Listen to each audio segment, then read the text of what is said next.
شرور أنفسنا ومن سيئات أعمالنا من يهده الله فلا مضل له ومن يضلل فلا هادي له وأشهد أن لا إله إلا الله وحده لا شريك له وأشهد أن محمدا عبده ورسوله صلى الله عليه وعلى آله وأصحابه ومن تبعهم بإحسان إلى يوم الدين وسلم تسليما كثيرا أما بعد. Ikhwani, as we continue with the kitab Akhsar Al-Mukhtasarāt of the fiqh of Imam Ahmad ibn Hanbal rahimahullah tabaraka wa ta'ala rahmatan wasi'ah, we're still in kitab al-tahara on the subject of masah ala al-khuffi wa ghayriha.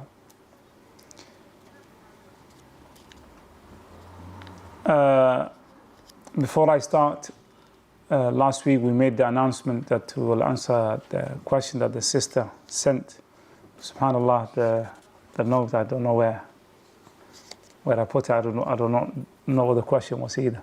So if the sister can hear me, if you can write down the question again, barakallahu feek. Okay. I think it was the basmala, because we went through the basmala being sunnah. Yes. When do you say it? You say in this one. Barakallahu feek. Yes. The brother reminded me, yes, it was regarding, because one of the things we mentioned is the basmala being, or the tasmiyah being wajib في وضوء وغسل وتيمم.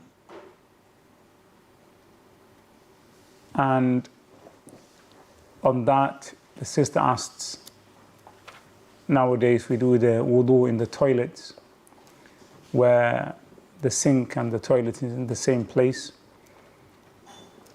Making the tasmiyah, can you make it before you go into the toilet? Yes, you can do that. And ihtirazan, in mentioning Allah tabaraka wa ta'ala's name in that place, then as the scholars mention, you can make it before you go in. And if you do forget, then you say it quietly within you.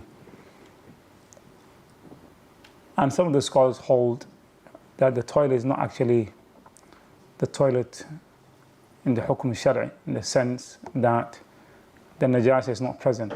So when you clean the place, the najasa is flushed away and it goes to somewhere else. So there is no najasa present. Normally in the toilet of the olden days would be a hole in the ground where the najasa would be accumulating. But here there is no najasa. The najasa is flushed and lots of water is poured in it, so the place is tahir. So the only thing toilet about it is just the name, where qada al-hajj is taking place. But there's no najasat. Ala ayyi hal, ihtiyadan is better, yes, that you say the bismillah before you go in. Now. Also, it was the second part, if I'm not mistaken. Can you say Bismillah ar-Rahman ar-Rahim, or is it just Bismillah? Okay. The second part of the question was adding ar-Rahman ar-Rahim or saying Bismillah alone. Inshallah, we'll come back to that later, inshallah, bi'idhnillah. We started, Ikhwani, regarding masah. And we said in the masala of masah that it is allowed, يجوز المسح على خف ونحو وعمامة, that it is allowed for you to make a masah, wipe, on khuf. ونحوه here is referring to jawrab, yani socks, whatever material that it is made from. For men, obviously, as we will come to know, it must not be silk. وعمامة ذكر, and the turban of a man. And in the Hanabila, they put a condition that it is muhannaka, Muhannaka meaning تحت الحنك. That is one of those, our brothers from Mauritania and Mali and other places they wear, where it's wrapped around under the chin. أو ذات دؤابة, and that is the one that the tail or one side of the imamah is hanging on the back or on the shoulder, just like our brothers, the Afghans, they wear in such a manner. But this condition just explains what the type of imamah that the people used to wear at the time of the Nabi sallallahu alaihi wasallam. But anything that is imamah and takes the same, so if imamah were just wrapped around on the head, it takes the same ruling. What does not take the name of imamah is shimaq. Shimaq, that is just placed on top of the head. Because the whole purpose of the wipe and the masah is to make the deen easy and to, as a rukhsah. And there is nothing burdensome about shimaq on top of the head. Wearing a turban in itself is not a sunnah. Covering the head is sunnah. Covering the head is sunnah. The turban was the custom at that time and what men wore in that period. But if one makes the intention to say that I want to wear what the Nabi sallallahu alaihi wasallam wore, then bi'idhnillah yu'jar ala niyati, in trying to imitate the Nabi sallallahu alaihi wasallam, but in itself it's just part of the custom of the people. So then the Shaykh says, وَخُمْرِ نِسَاءِ, and the khimar, and that's the scarves the sisters wear. And then he says, مُدَارَّةٍ تَحْتَ حُلُوقِهِنَّ, that goes around under their chin. So again, our sisters, when they wear their scarves, it comes around their necks and it covers the head. So when they either wrap it around or put a pin on it, this is also allowed for her to wipe on. Regarding the imamah, we mentioned the hadith, and regarding the khumr, the jumhur of the scholars hold the opinion that it is not mashru', but because of the fi'l of Salima radiyallahu ta'ala anha, al-Mu'minin, that it is narrated that she did it, it is allowed. And Ibn Uthaymeen rahimahullah tabaraka wa ta'ala says that the same illah that exists, same reasons that exist for the imamah exist for the khimar. And sometimes their situation is much more significant in needing not to cover their head in certain places. So it is allowed for the women also to wipe over their head, as long as the khimar fulfills this. But if the khimar is a khimar where they tie at the back of the head and does not go around their neck, then that they do not wipe. Then the Shaykh says likewise, وَعَلَى جَبِيرَةٍ, likewise it's allowed for you to wipe over a cast, and that cast is on a place, on a wound or a broken limb or a place.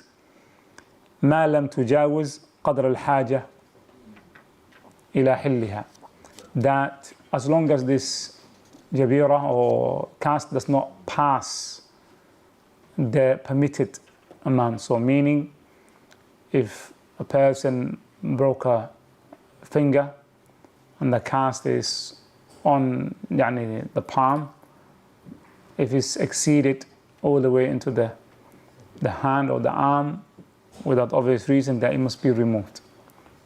It must be removed. وإن جاوزته أو وضعها على غير طهارة لزم نزعها. فإن خاف الضرر تيمم مع مسح موضوعة على طهارة. And this is the masail that, again, which is from the madhab, that it's also the same conditions of the masah, which is the masah the Nabi sallallahu alayhi wasallam, when the Sahabi tried to take his khufs off, the Nabi sallallahu alayhi wasallam said to him, دعهما فإني أدخلتهما طاهرتين. So the condition is that you wore them upon full tahara. So as such, here mentions that even the jabira, when it's being put on, must be upon على طهارة. نعم. فإن خاف الضرر تيمم. If نزعها, يعني if it's تجاوز الحد and is fearful of, or then the individual also is allowed to make يعني tayammum. If he's unable to do masah or tajat, then he does tayammum for that part. He does the tayammum for the jabira. Nah. If you wear socks like this, We'll come to it. We'll come. question later. You wear socks like this, and your shoes. We'll come to that. We'll come to the conditions and where they should be. We'll come to that, inshallah. Nah.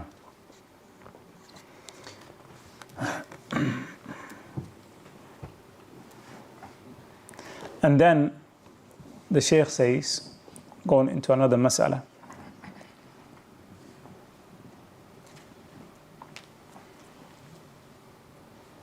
he says, وَيَمْسَحُ مُقِيمٌ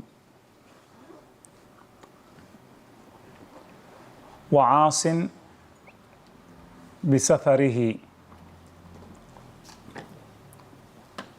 من حدث بعد لبس يوما وليلة. He say ويمسح, a person wipes on the socks or on the khuf. Likewise, a person who is traveling a safar in which he safar ma'siyah,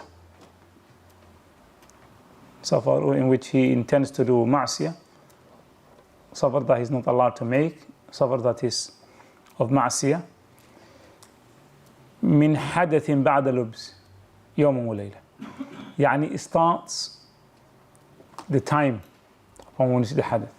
He says من حدث بعد لبس. So the clock is 24 hours for such an individual. يوم وليلة. يعني 24 hours, I should not say, but يوم وليلة. A day and a night. A day and a night. When does the day and night start? He says min hadath, from the moment in which he breaks, from the moment that he breaks his wudu. So from that moment, he is allowed to wipe over the socks within a yawm wa layla. Yawm wa layla. Yawm wa layla. Day and a night. وَمُسَافِرٌ سَفَرَ قَصْرٍ. And a person who is traveling, a travel in which, يعني the Shaykh now is defining what is considered to be traveling, is a travel of qasr, in which he is allowed or she is allowed to shorten the prayer. Then that individual is allowed to wipe on his socks ثلاثة ليال, 3 nights, يعني 72 hours, you could say, is allowed. And this is based upon the hadith of Ali radiallahu ta'ala anhu, that he said جعل رسول الله صلى الله عليه وسلم 3 أيام وليالهن لمسافر ويوم وليلة للمقيم.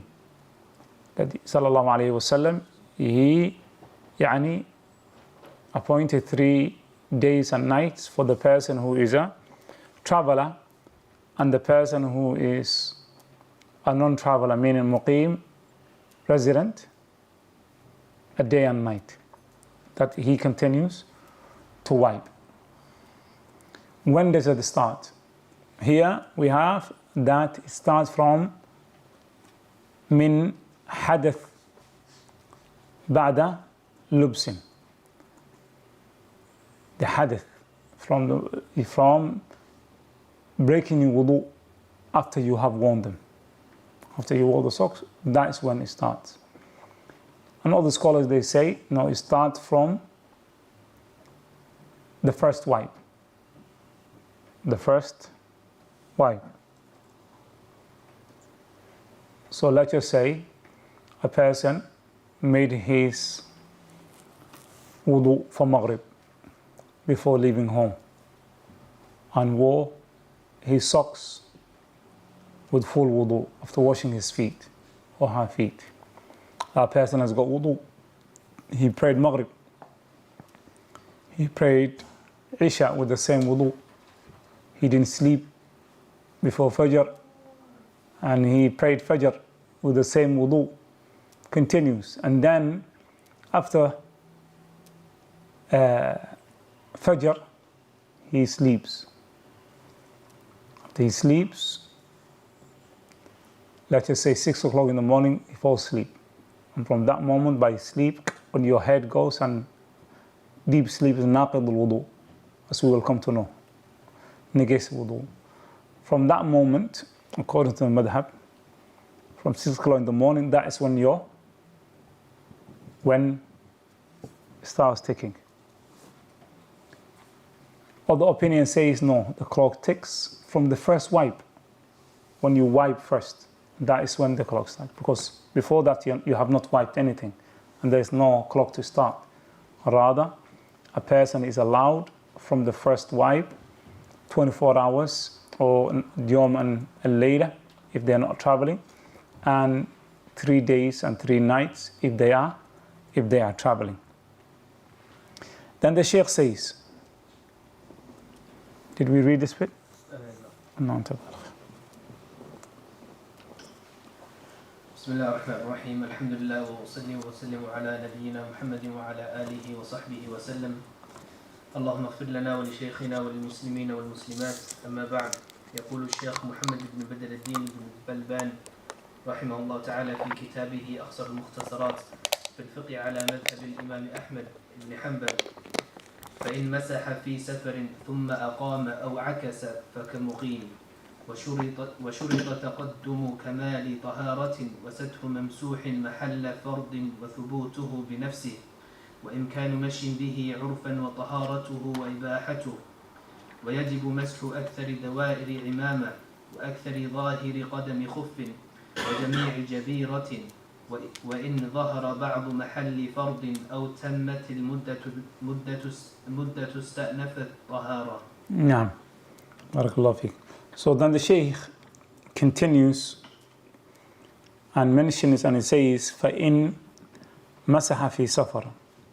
If a person wipes his socks while traveling, the muddah is supposed to be how long? 3 nights and 3 days, or 72 hours. ثُمَّ أَقَامَ. And then 3 nights and 3 days, that's what we should be saying, as that's what the Nabi Sallallahu Alaihi Wasallam said. ثُمَّ أَقَامَ. And then the individual, after wiping, he comes back or returns from his travel for whatever reason, finishes whatever he needs to do, or he changes his mind, comes back from traveling. ثُمَّ أَقَامَ. Comes back to his place of residence. أو Akhsar, or the opposite of that. An individual يعني wipes while muqim and then travels. He wipes his socks in Sheffield and then he travels. Both of them, they take the hukum فَكَمُقِيمٍ.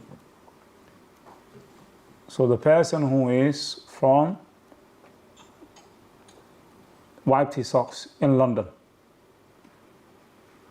and he was allowed 3 days and 3 nights, and then he comes back to Sheffield. Nowadays is in that kind of masafa Now those days used to be, maybe we'll take the individual days to get there and days to come back. But now it's only like, maybe 4 hours. The individual now, his masah, when he comes back to Sheffield, he treats it as a resident. He doesn't consider how he started. When he started, he was a musafir. And if he stayed outside Sheffield, then he would be able to continue for 3 days and 3 nights wiping.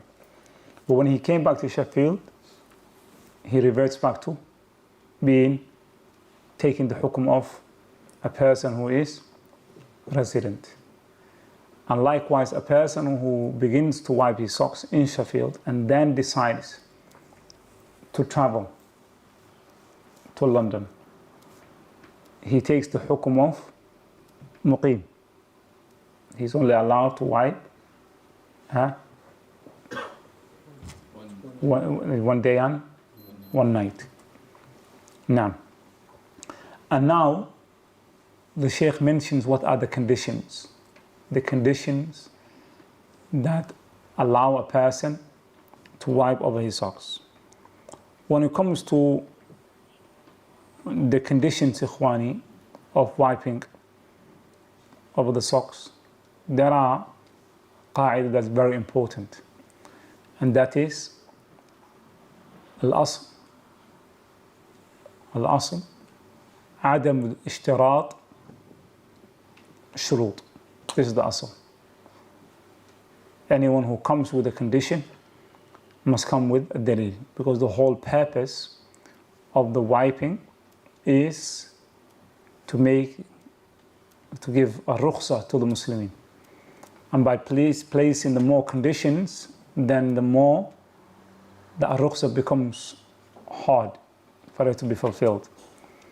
And as such, any condition that does not have a dalil that is wadih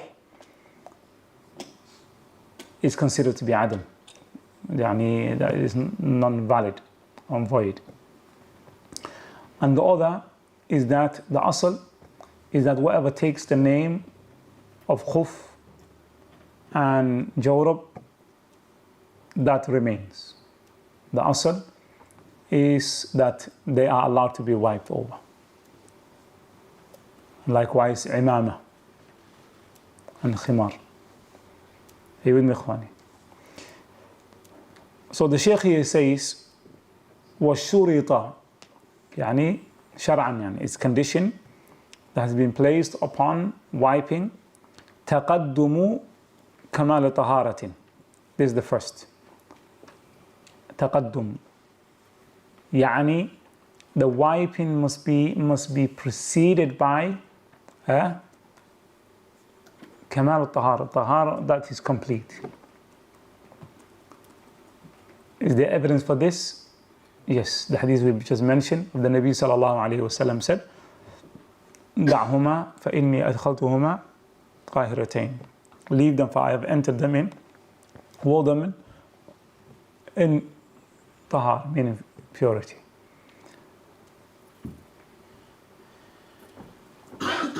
This the madhab takes and places it on other imama and khimar and the like. But the asl, we said, is adam ishtarat. So if there is no, here the Nabi sallallahu alayhi wasallam, when he said to the Sahabi, دعهما فإني أدخلتهما طاهرتين, he's referring to what? The khuffayn. He's referring to the wiping of the feet, not the imamah. So anyone who comes and says no, the imamah for you to be able to wipe it, you have to have worn the imamah on a tahara. There is no evidence for that. So if a person wears the imamah while having no wudu, he is still allowed to what? Wipe over the imamah. But the khuf and the jawrab, there must be what? Tahara, preceded by tahara, because of the hadith of the Nabi sallallahu alayhi wasallam. وَسَتْرُ مَمْسُوحٍ مَحَلَّ فَرْضٍ. And the satr this is the second condition, that what is being wiped must cover the place, the mahal mamsuh, that it's being wiped. So the leg, for instance, the feet, meaning from the toes all the way to above the ankle. فاغسلوا وأرجلكم إلى الكعبين. وأرجلكم إلى الكعبين. Up to the ankles. So if below the ankle, or if the socks, let's say they are fancy socks where it's just literally the sides are showing and it's just covering the middle part,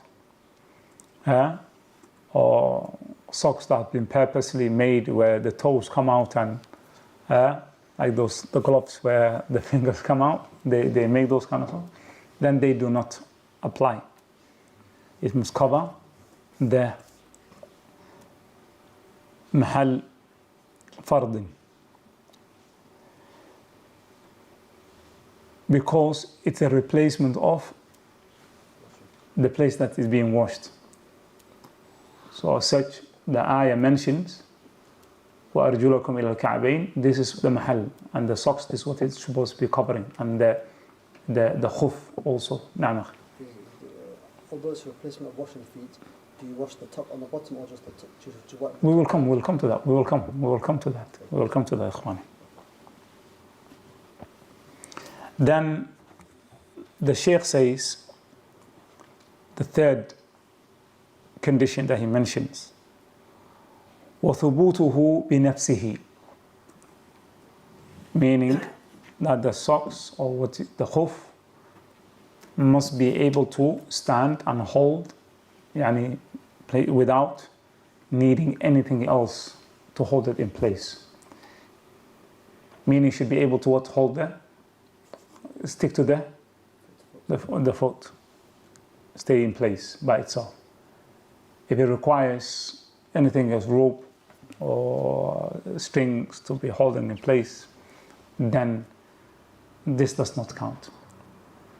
And this is in terms of the madhab.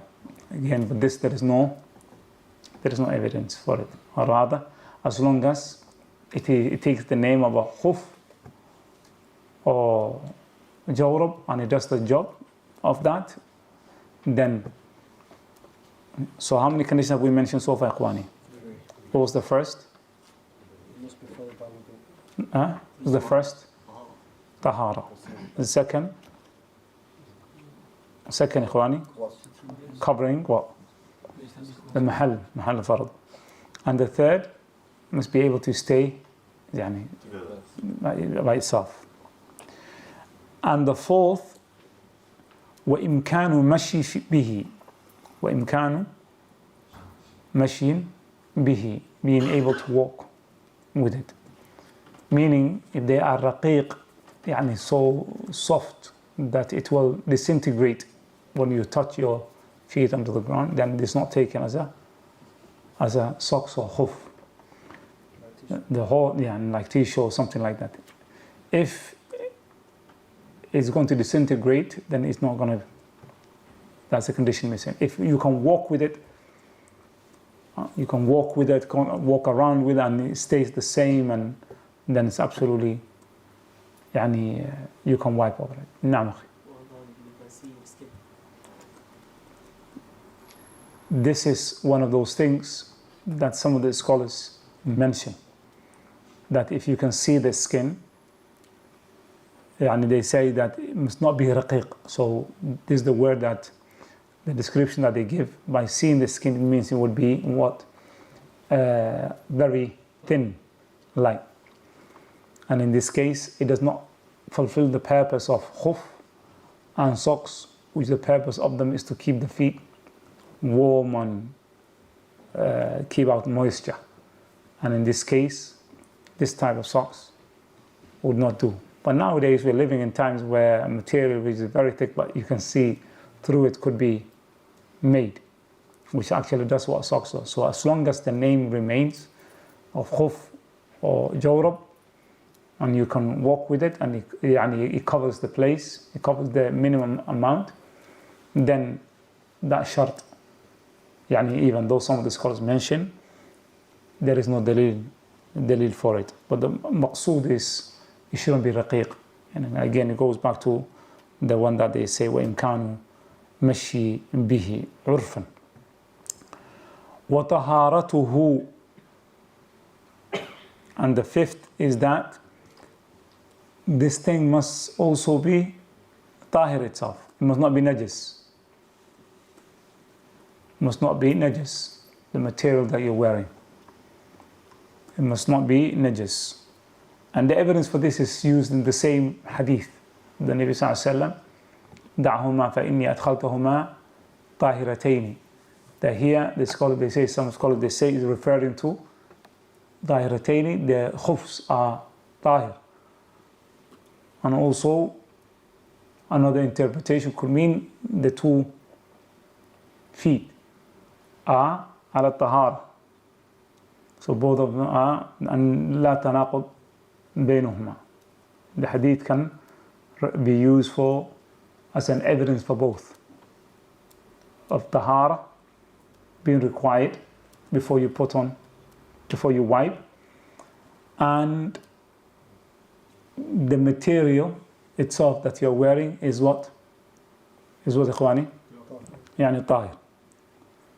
It's like a small hole. We'll come to that, inshallah. We'll come to that. So far, how many will be mentioned? 5. The 6, وإباحته. وإباحته. And that is, must be mubah, meaning must not have been maqsoob, stolen. And for a man, it must not be made from silk. For a man, must be mubah. If it's stolen, then this maqsoob is not mubah for you to wear. And likewise, the harir or silk for men. And 7, the muddah, the time. If the time expires, then you cannot continue, you cannot wipe again. If the muddah finished. As mentioned in the hadith of Ali radiallahu ta'ala anhu. Yawm layla for a muqim, non-traveler, and 3 days and 3 nights for a person who is a traveler. How many conditions, ikhwani? 7. What were they? نعم. نعم محل that it covers محل الفرض. The 3rd, yes. The 4th, نعم. 5th, نعم طهارته. And 6th, إباحة, it has to be إباحته. And the 7th, المدة. No. Now, your brother asked, what about if it has holes in it? And this is where the scholars have differed. If the khuf or the jawrab has a hole, are you allowed to wipe? Some of the scholars hold the opinion that in this case it would be a combination of the washing, the water reaching the skin, and the wiping. And you cannot combine without the reel, so as such, you take off. But other scholars, they hold the opinion that this is something which was common at the time of the Sahaba radiallahu ta'ala anhum. Because of their condition, it was unlikely that their socks and what they wore and their clothing did not have holes. And as such, if the holes are yasir, and if the heel is showing, the bottom of the heel is showing, or a toe is sticking out, or the nail is showing somewhere, or toe of the, as long as it's still considered to be a sock or khuf, and one can still walk with it, and mu'adam is, then it is absolutely fine. It's absolutely fine. If the whole heel is showing, and the person, if you still consider this to be a sock, then it's a sock, and you can wipe it. No. And then the Shaykh says, ويجب مسح أكثر دوائر عمامة. يعني where do you wipe now? He says regarding the imama, it is wajib for you to wipe all of it, the brown. يعني all of it. Just like you would wipe your head. You will wipe the imam, all of it. As for the khuf or the jawrab, وأكثر ظاهر قدم خف. And the khuf, you wipe the zahir, the top, the zahir, that which is apparent, the top, not the foot that you walk on the floor, but rather the top of the foot, that is what you wipe. That's what you wipe. So you wipe from the toes and you go just up to just below the shin, just below, يعني going past the ankle on the joint. Why will that? Only once. You wipe. You don't wet it. You don't get water and pour it on it, rather. And sometimes you will find people like getting, and then they will literally like they are washing their feet. You go up and then down and all the way. No, just wipe. And the way that you wipe, there is nothing authentic from the Nabi sallallahu alaihi wasallam. What the scholars they mention in terms of wetting both hands, right and left for left, and then just doing it, if possible, same time from the toe up. If not possible, then one at a time from the right and then the left. You do it only once. وَجَمِيعْ جَبِيرَةً. And as for the casque, all of it you must wipe. So if the casque is on your arm, then you wipe all of the casque. وَإِنْ ظَهَرَ بَعْضُ مَحَلِّ فَرْضٍ. And if some of the places that it is obligatory for you to wash appears, like what we mentioned, the ankle, أو تمت المدة, or the time finishes, استأنف الطهارة.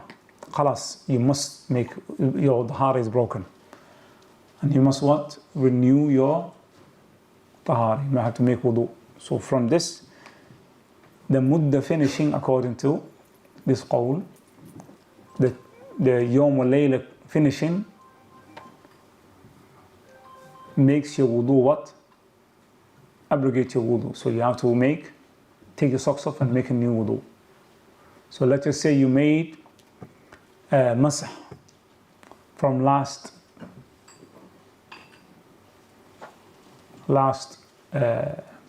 tarawih, last Isha, يعني yesterday Isha you made masah from last tarawih.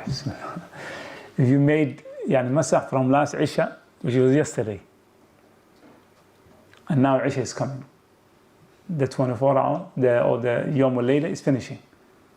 So according to this, you must what? For Isha, now you have to take your socks off and make wudu, because the mudda is finished. And if mahal fard appears, meaning you've taken your socks off, you've taken the socks off, and the mahal has now, you made it khalas. So by taking the socks off, you broke your wudu. So taking the socks off and the time finishing, both of them, they what? Break wudu. You understand, Ikhwani? Still you can pray. Yeah? If you take it off, still you can pray. Even if the time is finished. No, this is the opinion of the madhab we're talking about now. What he says is that the madhab says استأنف الوضوء, استأنف الطهارة, that you must renew now the tahara. You start the tahara again. So according to the madhab, the mudda nullifies your masah, and taking off the socks nullifies also the masah. When is it nullified by taking the socks off? Huh? When is it nullified by taking the socks off? So let's just say you made masah for Maghrib, and then you prayed Maghrib with a wipe. And then now while you're sitting in the dars, you decide, do you understand, to look under your toes, whatever, and you took the socks off. Huh? Your wudu is nullified. So you have to now, if you want to pray Isha, you have to go and make wudu. Stanaf. Do you understand? But as we will come to know later on, the correct is that this does not nullify. The muddah stops and nullifies the continuation of the masah. And taking up the socks also stops the continuation of the masah. But the negation of the wudu, the nullification of the wudu has to have a dalil. And inshallah, in the next topic that we'll be covering will be nawaqid al-wudu. Nawaqid al-wudu will be covering. And this is not part of it. This is not part of it. No. Sheikh, if you take your socks off, No. redo the wudu and put socks on, does the 24-hour start again? The day and night start again? If you... So I've done my wudu. No. I put my socks on. Yeah. I've took my socks off for whatever reason, or it's come towards the end of the day. I've redone my wudu, then put the socks back on. Does it start again the one day, one night? It starts from the next masah. Next time. Okay. So let's say you took it off, Yeah. and you take the opinion of the madhab, and you make wudu, and you wear the socks. 24 does not start from that. According to what we hear, when does it start? When the next time you break wudu. So if you break wudu after you prayed Fajr, you break wudu, then your 24 hours starts from that. Even if it's the same pair of socks, I'll just re-put them back on. It doesn't, yeah, it doesn't matter. You don't have to wear a new socks every time, new pair. It's all about what? So, do you understand the brother he said? You understand? It's not about the socks or the hooves becoming khalas, you cannot reuse them again. No, you can wear them as long as you wear them on a tahara complete. Do you understand? It's fine. As long as the muddah, then you can continuously wipe it. نعم أخي.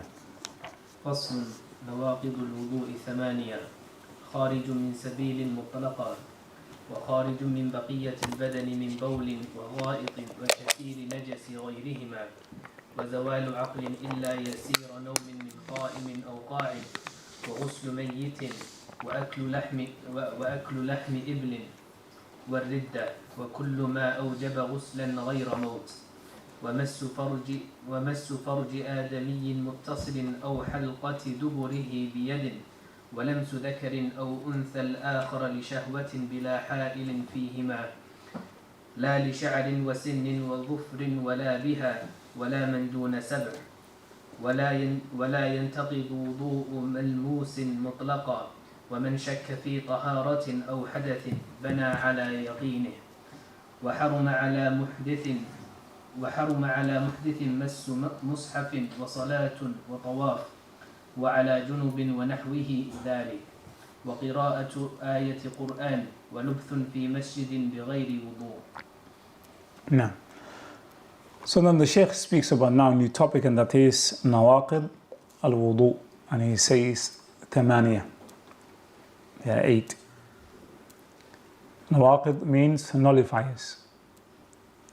Those things that make the wudu of an individual invalidate your wudu.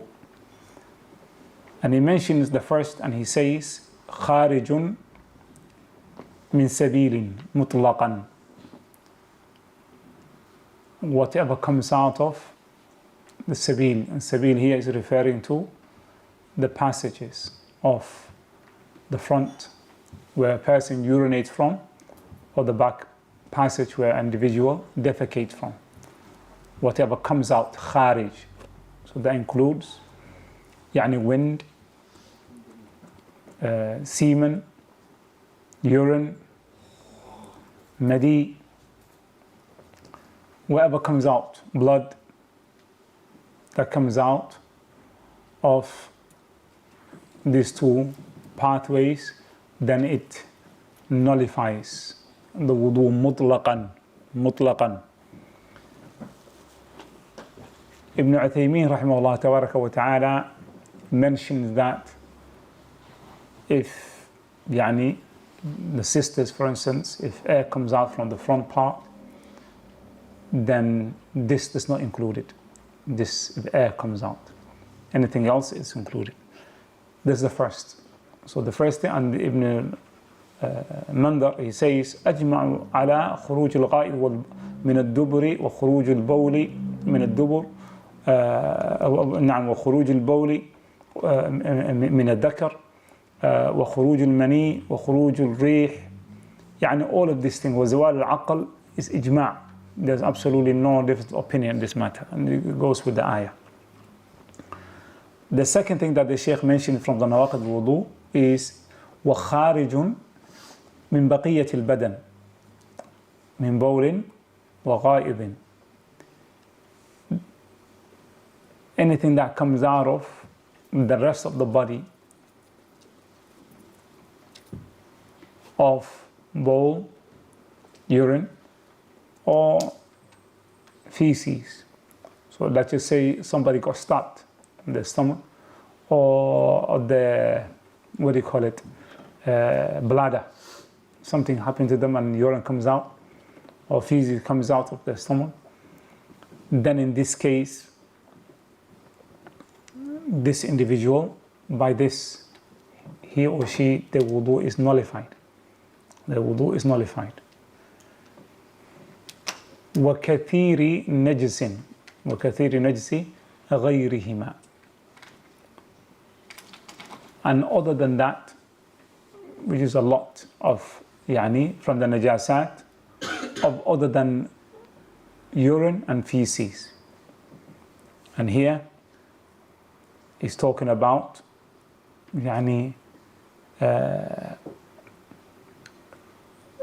vomit, for instance, غي, or رعاف, nosebleed, or a person a wound bleeds and releases fluid. Here he says وكثير. If this is a lot, a lot of vomit, a lot of blood from the nose, a lot of fluid from a wound, these things also, he says, negate the wudu. Negate the wudu. When it comes to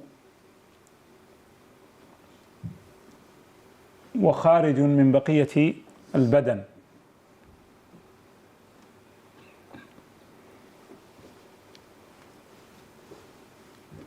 in this case, if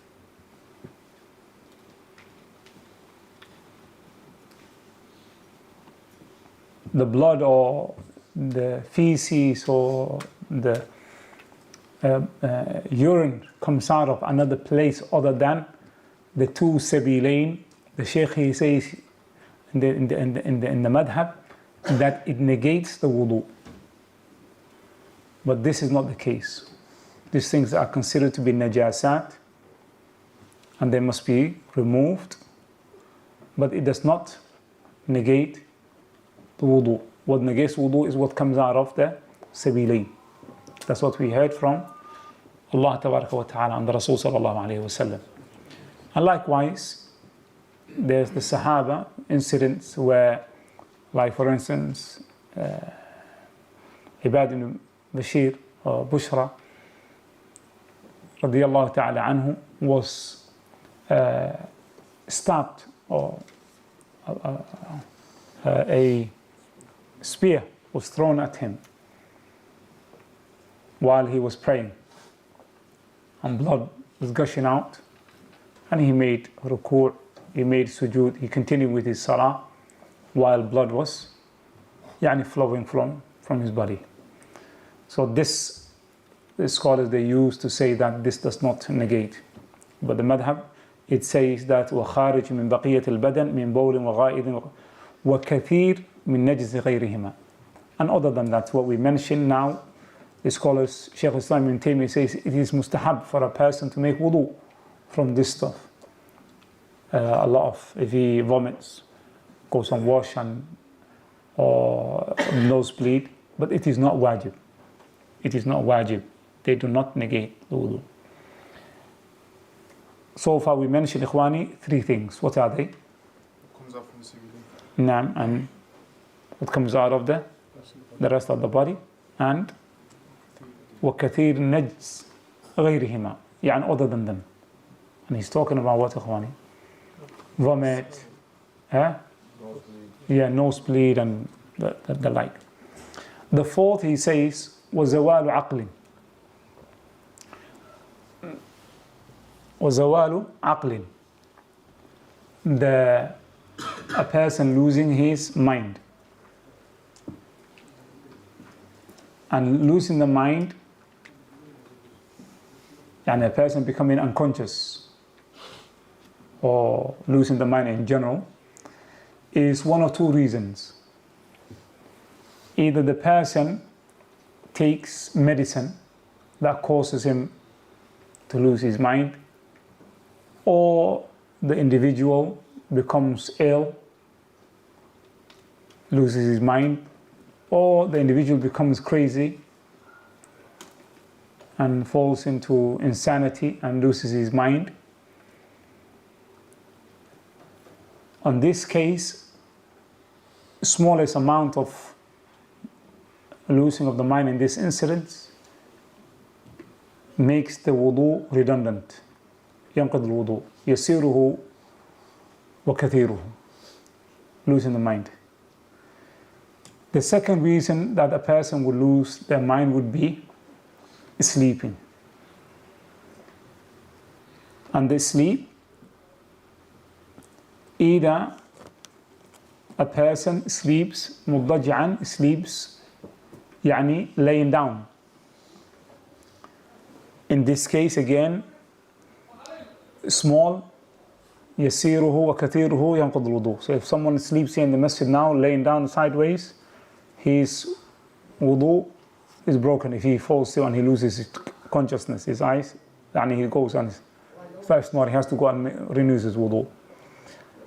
Or the person sleeps sitting down. While he's sitting down and he's laying against the wall, his mind goes. Or he falls asleep actually while he's praying, or in sujood, or in the ruku', his mind goes and he gets hold of himself.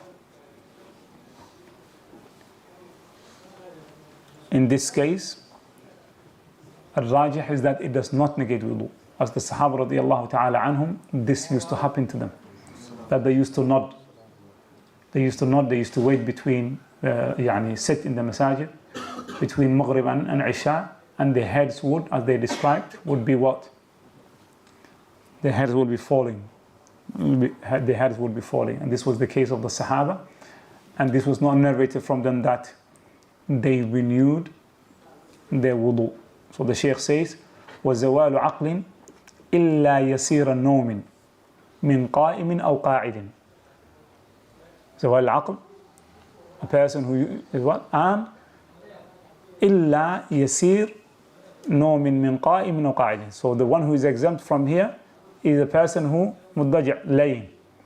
If a person is standing or is sitting, the scholars, they say the reason is that when a person is sitting down, his sabil, his buttocks is on the ground, it's unlikely that his anus will open up and he will release gas without knowingly, without force. And as such, sitting down stops anything coming out. If he's not really get something. If he is, يعني, If he's not really get something. yes. If he's really gets a wall sitting, Yeah. and then he nods off, Yeah. does that make his wudu off? No, yasir. If he goes and his mind loses, then he has to make wudu. Naam akhi. I just wanted to ask, actually, some people have come across, like, especially from some people that have got like a urinary catheter, or they've got like a stomach bag whereby they cannot control the flow. So in this darur, what will be the exact ruling in this case? Okay, I mean, we will come to this, but it's an important point, but inshallah we'll come to it. The brother is talking about what is known as those people who are incontinent, for instance, or they are carrying catheter or like something like that. They continuously, their bowel is outside, or they continuously release gas in this case, or continue to release blood or the like.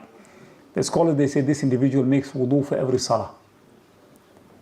Makes wudu for every obligatory salah, So they make wudu, for instance, they go and make istinja for Isha. They make istinja for Isha. And then even after they make istinja, if the urine comes out, that doesn't count. Khalas. They go and make wudu and then they pray Isha. Even if the urine is coming out or the blood is coming out from them, or they're releasing gas continuously, they pray Isha, they pray the Sunan, they pray Taraweeh and Qiyam al-Layl if they're still awake. And then when it comes to Fajr, they have to repeat the process of making istinja and then making wudu. So they make wudu for every obligatory salah. Naam. Regarding becoming insane, like what if somebody has rage, or they lose their mind, they have, and they extremely angry. Yeah, you know, where a person loses their sabr and No, what it means, like insanity here means the person doesn't know what's coming out of his body. Like he doesn't know, like literally, it's crazy. Yeah, he's gone. He absolutely doesn't know left from right. No, barakallahu feek. Subhanakallah bihamdika.